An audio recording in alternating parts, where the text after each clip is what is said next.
Le chapitre 13 de l'Évangile de Marc est parfois considéré comme une petite apocalypse. Il en contient les principaux ingrédients, dont l'accumulation d'annonces de catastrophes à venir. Lire ce texte aujourd'hui pourrait donc être très démoralisant. Surtout que le chapitre se conclut sur la parabole du maître de maison qui part et qui revient avec, en ouverture, un appel fort. Soyez vigilants. Restez sur vos gardes, puisque vous ne savez pas quand viendra le moment. Évangile de Marc, chapitre 13, verset 33.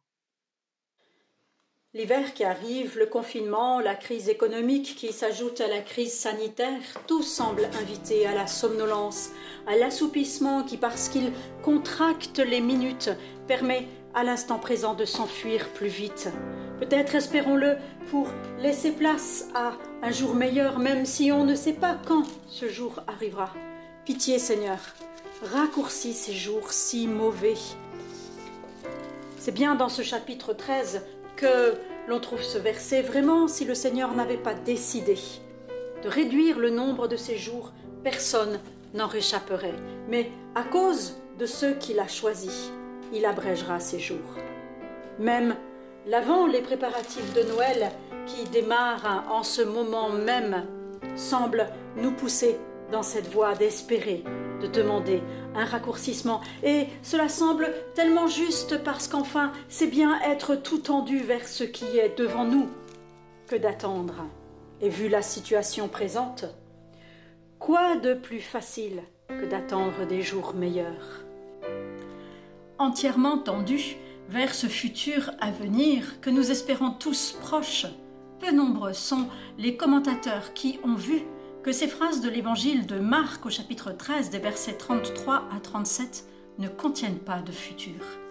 Il y a des futurs certes dans ce chapitre, par exemple au verset 26, « Alors on verra le Fils de l'homme venir sur les nuées ».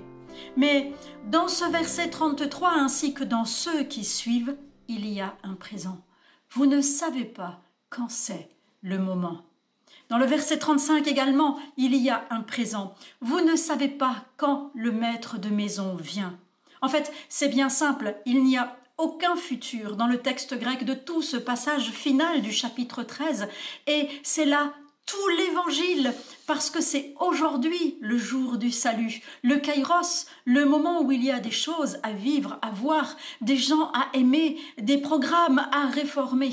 C'est aujourd'hui, c'est maintenant. Le premier siècle, tout tendu vers l'arrivée du soleil de justice en la personne de Jésus, a laissé place à un aujourd'hui qui demeure actuel, quelle que soit la situation. Certes, il y a des temps plus difficiles que d'autres et, selon toute probabilité, nous en vivons un. Certes, nous sommes entrés dans le temps de l'Avent pour faire mémoire de la naissance du Christ.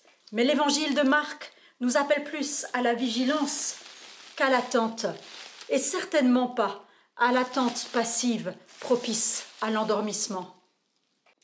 L'évangile de Marc nous invite à voir le moment que nous vivons comme celui où quelque chose peut se produire.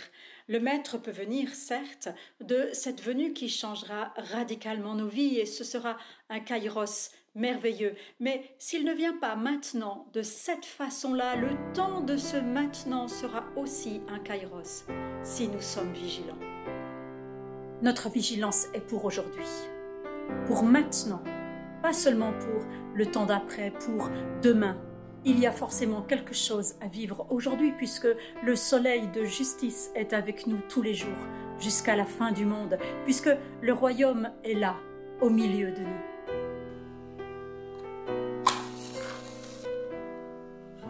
En ces temps de l'Avent 2020, nous l'entendions tout à nouveau nous exhorter à la vigilance, non pas pour que nos cœurs soient submergés par la peur, mais pour que nous réapprenions à goûter la joie de ces moments où Dieu vient, la joie de cette présence de Dieu trop souvent perdue sous le fatras et le poids des urgences quotidiennes, celui des préparatifs de toutes sortes ou de programmes innombrables jusque dans nos églises. que nous apercevions tout à nouveau sa lumière nous indiquer la route à suivre, surtout s'il y a des embranchements douloureux sur cette route, que nous voyions son regard d'amour posé sur nous, nous invitant à la confiance. Attendre celui qui est déjà venu et qui reviendra, c'est travailler à rester sensible à sa présence partout et toujours.